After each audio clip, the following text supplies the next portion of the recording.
A happy hello to boxing fans. I am Jorge Hernandez. Today, I have the distinct honor of being joined by one of the greatest sports commentators of all time, Mr. Jim Lampley. Mr. Lampley, thank you so much for your time.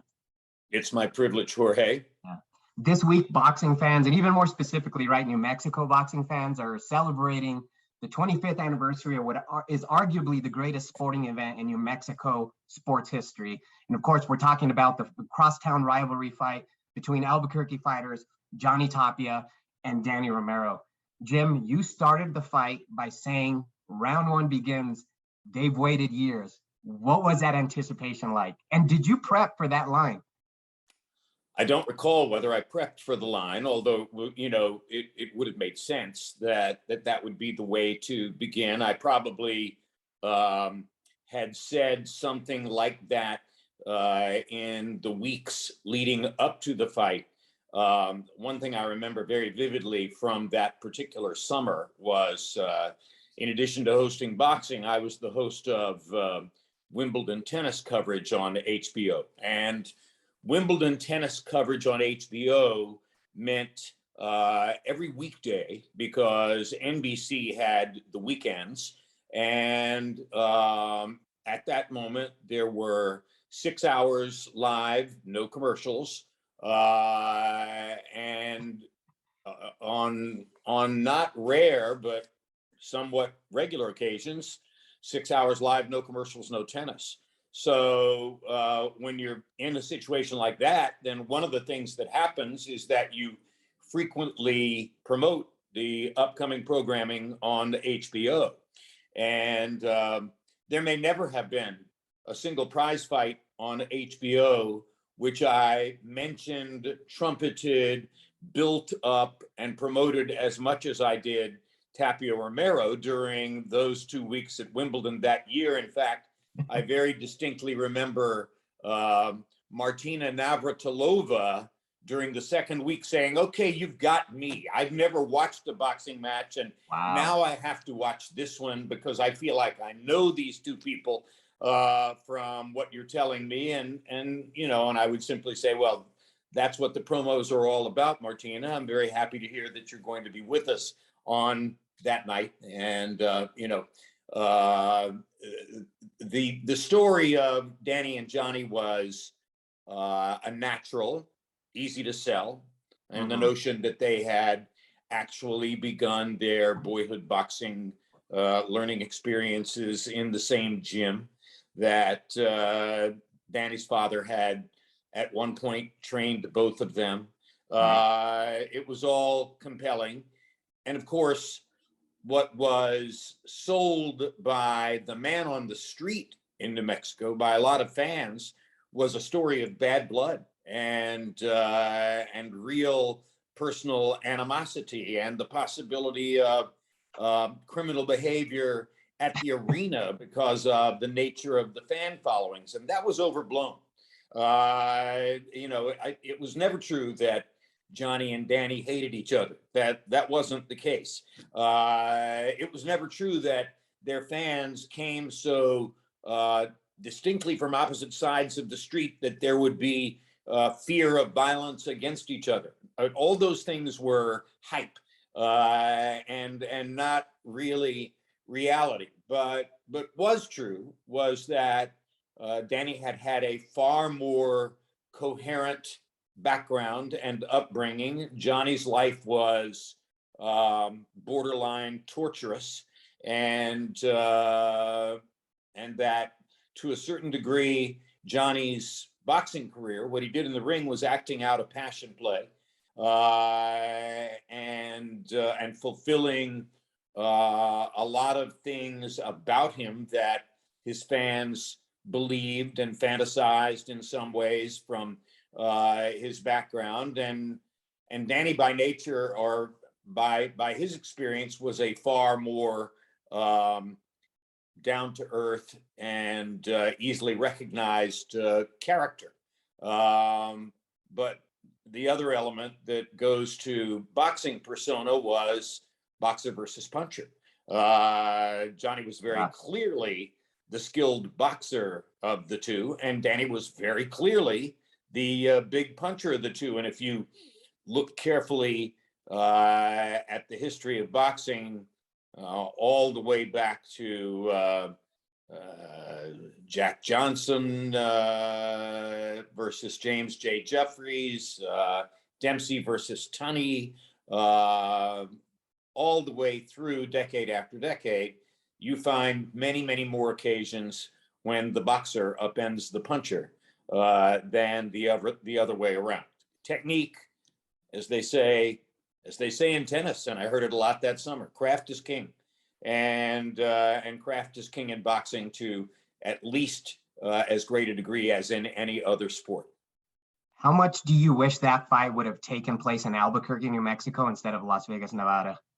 Well, I loved Albuquerque. I had some great nights in Albuquerque when we were there for boxing. I remember Eric Morales had his first big win on HBO in Albuquerque, and there were other trips. So yeah, there were things that I liked a lot about Albuquerque, and yes, I thought it would have been more fitting and more appropriate for the fight to take place in the town that gave us those two fighters. But we all know boxing economics, and we know what the promoter Top Rank was all about. So it was no real surprise that the fight was going to take place in Las Vegas.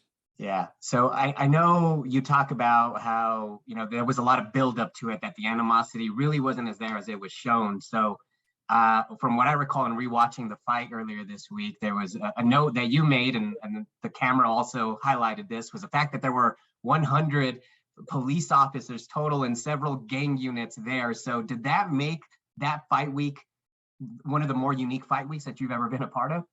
Oh, it was unusual, and again, I think that, I mean, who knows whether somebody, for the benefit of selling the fight, helped to stimulate all of that to give it a more threatening aura than turned out to be the case. I bought in.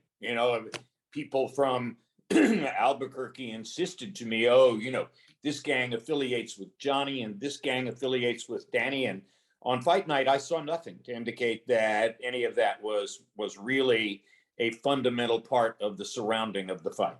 Yeah. Is that the best crosstown rivalry in boxing history, or at least one of the top three, you feel?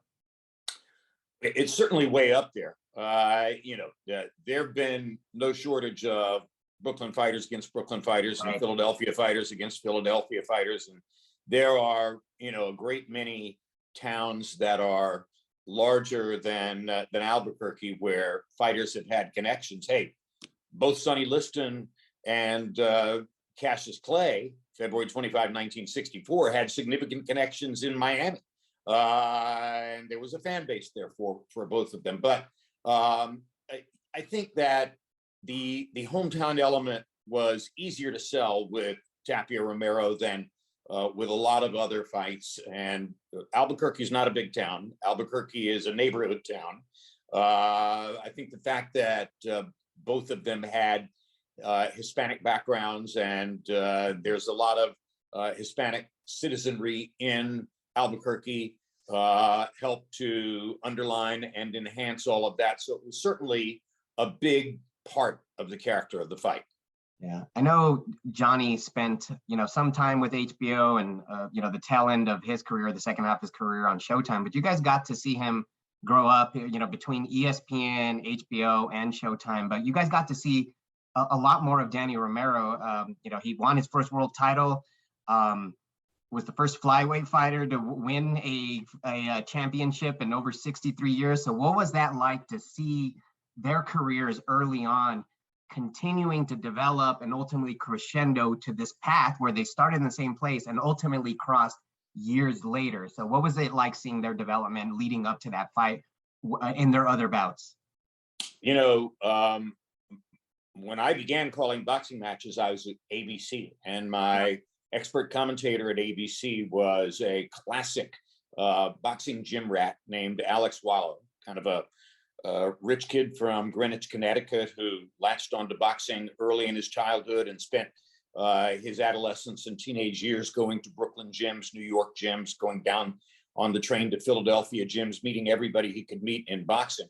And he was the first person all the way back in 1987 who began talking to me about Johnny Tapia and how I would someday see this kid, Johnny Tapia, and what a pure product of Albuquerque he was, and what a skilled and educated boxer he was. So I felt like I knew, and of course I heard the folk legend about his mother and the terrible circumstances of his youth, and I knew about, you know, the things that had happened to him outside the ring that made the story colorful. So I felt like I knew I felt like I knew Johnny even before I met him, and Johnny was friendly and warm, and somebody had said something to him about me, so we had a certain kinship early on. That was the kind of story that you wanted to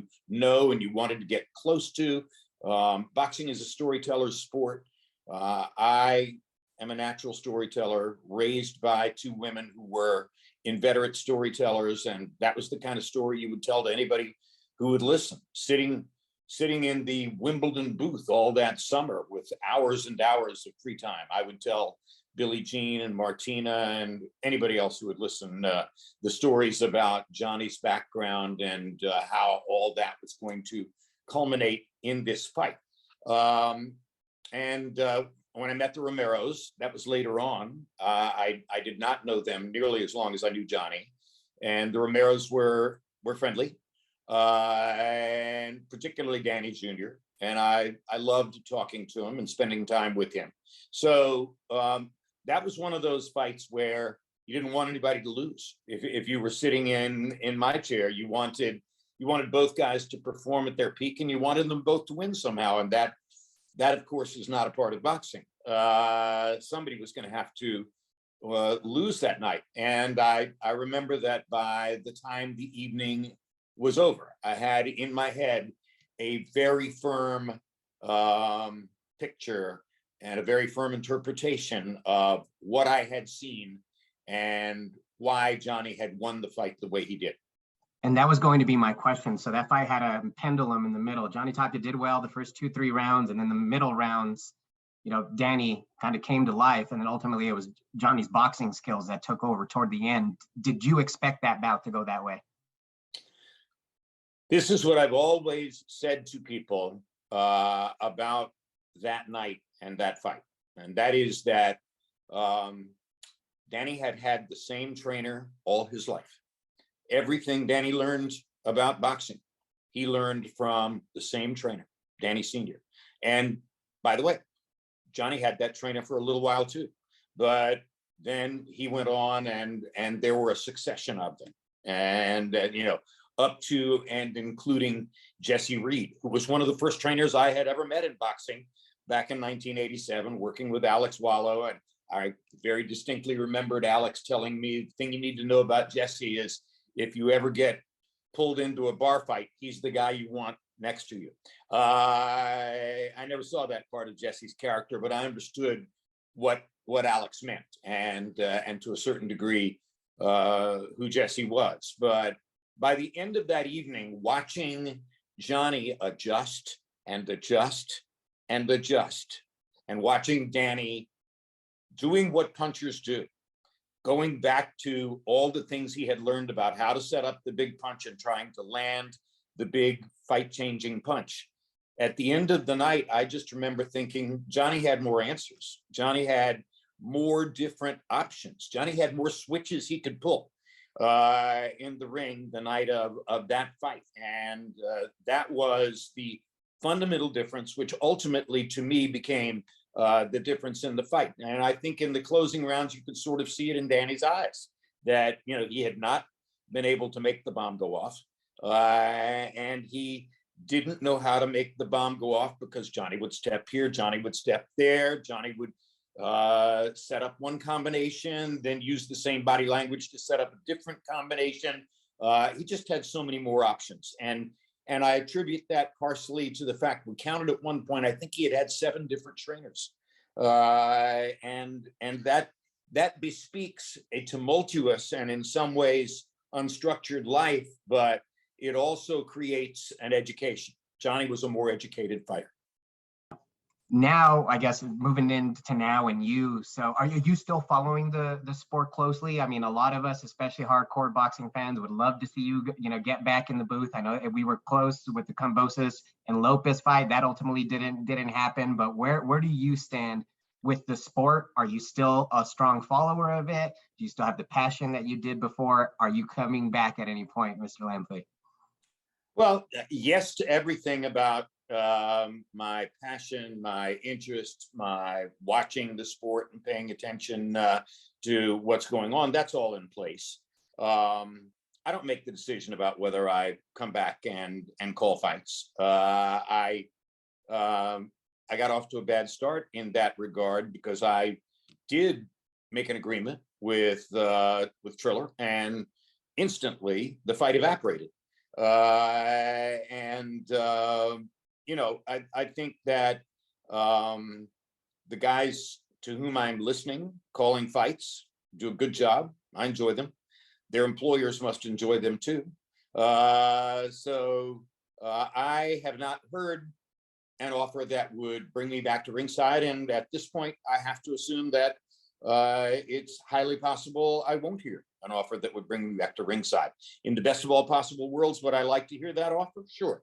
But it hasn't happened. And that's good for the other people who are getting the chance to sit where I used to sit and call big fights and have fun doing it. And I'm happy for them. Who are some of the, I guess, newer fighters that have kind of come up the ranks since you've kind of transitioned out, or since the HBO's production of boxing or with boxing stopped? Who are some of the fighters that you are following closely or that you enjoy watching? Well, did you see Bam Rodriguez take out? He was number one on my list. Him and Boots Ennis were the two guys I was going to ask you about, but yes. Well, man, Boots Ennis is sensational. And he is a terrific prospect, and I think he's still managed by my very dear friend Cameron Duncan, and Cameron and I have discussed Boots and his chance to become number one pound for pound. Bam, what a package. He has desire, he has great mobility, he has, you don't always see an aggressive southpaw style. He's got an aggressive style, and I was blown away by the ease with which he handled Srisaket Sorungvisai. Obviously, a few years have gone by since I saw Sorungvisai against Chocolatito and the others in that weight class, but it was a thrilling performance, amazing, and hope the people of San Antonio support him in the way that he deserves. Yeah, again, we're super appreciative of your time. So I'd like to end our time here so I'm a big fan of Inside the Actor Studio with James Lipton. I think he's one of the greatest interviewers of all time. He has a rapid line of questioning that he has at the end of interviews with each of his guests, normally people of Hollywood, right? I like him too.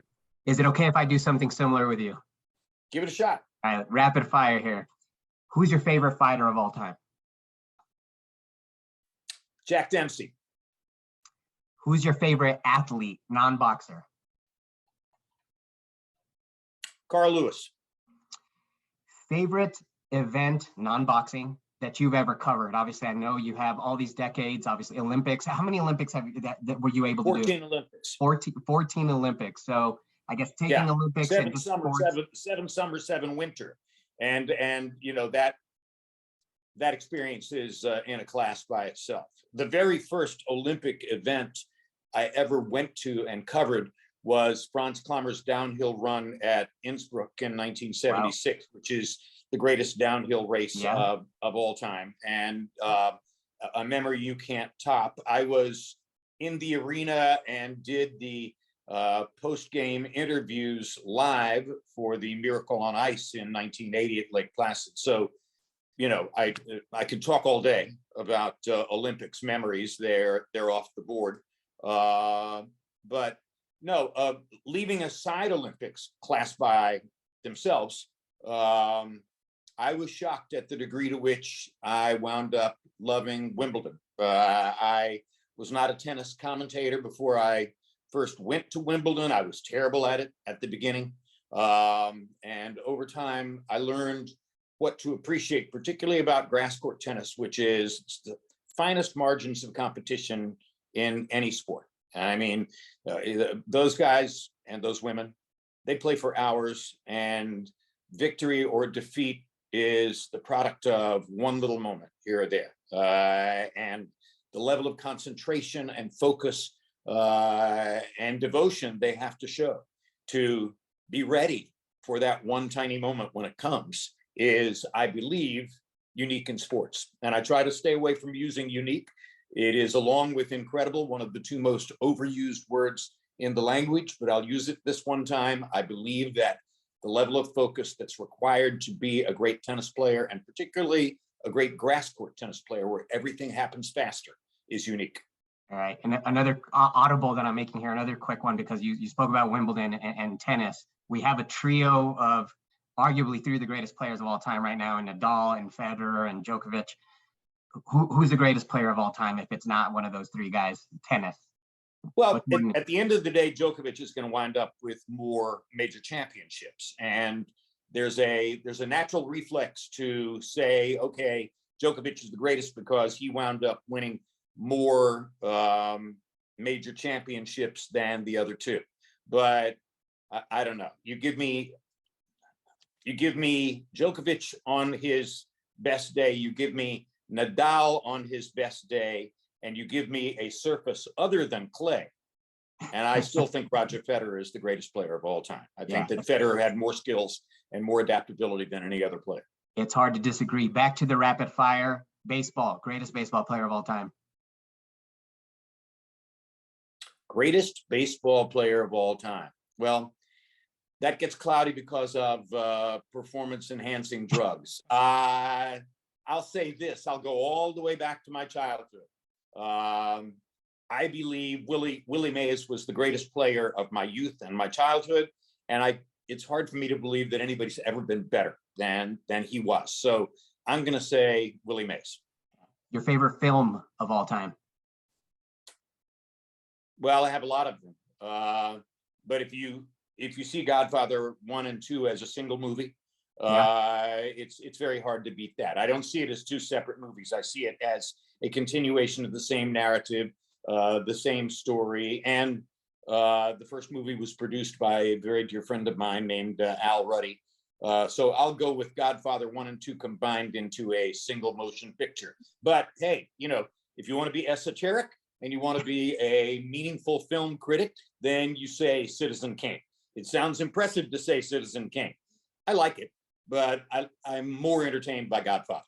Got it. Your favorite book of all time? To Kill a Mockingbird. Right. Nothing else is even close.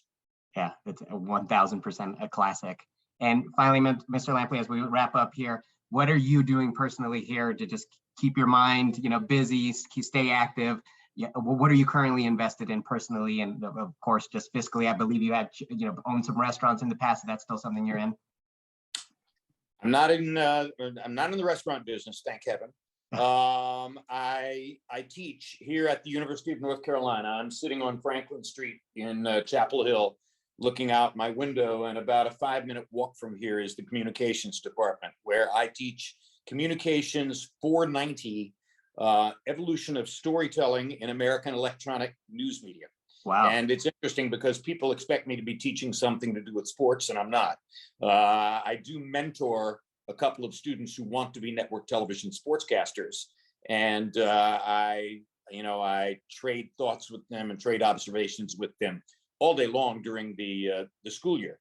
But they always start out a little bit startled because they come to me thinking that I am going to help them with their perceptions and evaluations regarding sports.